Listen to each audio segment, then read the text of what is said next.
Hey everyone, welcome back to Corporate Decoder. Today, we are diving into a report so exciting it's practically shareholder bedtime reading. Just kidding, but hopefully we can make it entertaining, because knowing where your money goes is never a bad thing. This time, we're cracking open the semi-annual report for the Poplar Forest Partners Fund. We'll find out if they're making smart choices, keeping costs low, and ultimately growing your investments. If you appreciate getting straight insights from corporate documents, make sure you're subscribed. Also, come join the discussion on our Discord. The link is below. Let's get started. Scroll Advisors Cow Series Trust Scroll. Alright, so this report is technically from the Advisors Series Trust, which is the official name for the company managing the Poplar Forest funds. This report covers their business operations from October of last year to the end of March this year. First, let's get to the part everyone cares about, costs. For the Poplar Forest Partners Fund Class A shares, if you had a hypothetical $10,000 investment, the cost would be $61. This is about 120% as a percentage of your $10,000 investment, so for every 120 goes to expenses every year. Keep in mind that percentage is annualized or adjusted to represent a full year. Okay, let's move on to some key stats. The Poplar Forest Partners Fund is managing around $295 million in assets. They hold about 31 different investments, so they seem to be focusing on a smaller, more selective portfolio. The portfolio turnover is 8%, which is pretty low, meaning they are not trading a lot. So what are they actually investing in? AT&T and CVS Health top the list at about 5.6% each, so they're betting big on communications and healthcare. National Fuel Gas, Allstate and Equitable Holdings are up there as well. Those top 10 investments make up a big chunk of the portfolio. Breaking it down by industry, financials are at the top, making up 20.6% of their investments, followed by healthcare at almost 17%. Then comes consumer staples, then utilities, then information technology. So they are spreading the money around, but definitely favoring those industries. Now let's look at the institutional class shares. The cost is lower here compared to Class A at just $48 mont or 0.95%. Because the costs are lower here, the 30-day SEC yield is 1.96% compared to the Class A shares. All the top 10 securities and top sectors are identical to the Class A shares, so that's expected. Now we're switching gears to the Poplar Forest Cornerstone Fund. This fund is much smaller than the Partners Fund, managing about $32.5 million. For the Cornerstone Fund, the costs are $45 for every $10,000 invested, or 0.90%. The fund holds 57 investments, so it's slightly more diversified than the Partners Fund. Looking at what they're investing in, United States Treasury notes and bonds are at the top with over 13% of the assets. Then comes United States Treasury bills, National Fuel Gas, and Murphy Oil. Breaking it down by sector, government securities take the lead at 16%, then financials at around 14%. Healthcare close to 12%, then utilities at 11%, then consumer staples and consumer discretionary. Scroll statements, cough assets, and liability scroll. Let's look at the actual numbers, the statements of assets and liabilities. For the Poplar Forest Partners Fund, they've got around $295 million in investments at value, and total assets are a bit over that, accounting for some receivables.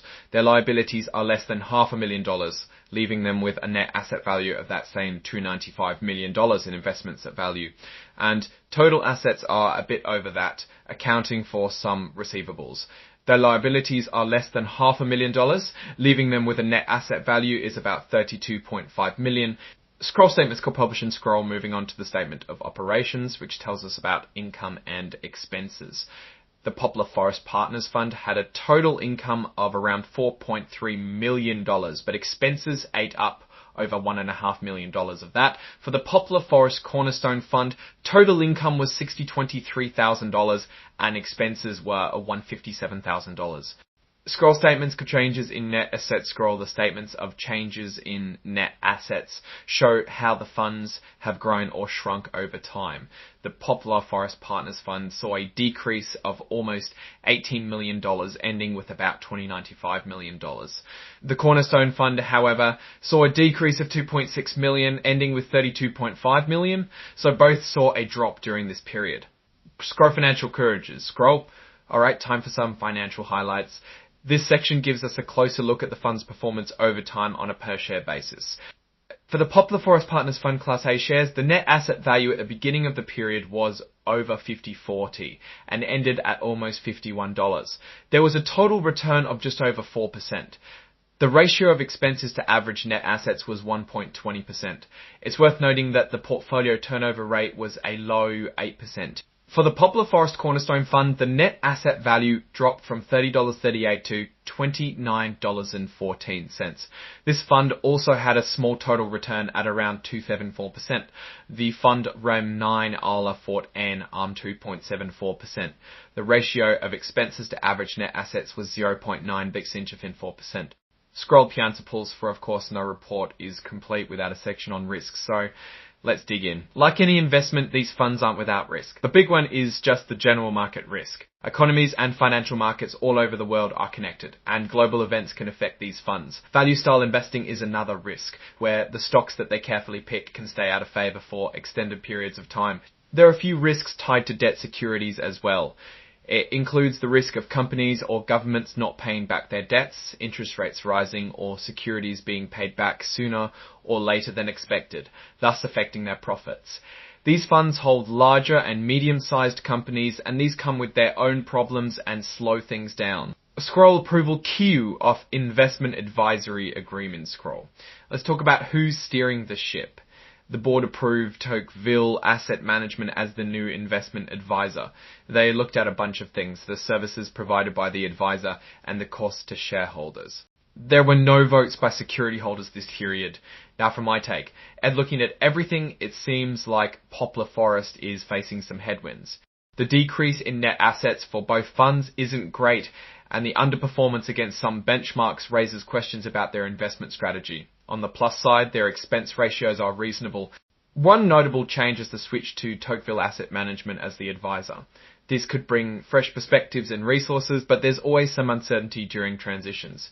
For anyone invested, the most important thing is to stay informed and understand if these funds still align with your financial goals. The expense ratio is reasonable, which is good, but remember the proof is in the pudding. Return should be the primary goal. Alright, that's our breakdown of this report.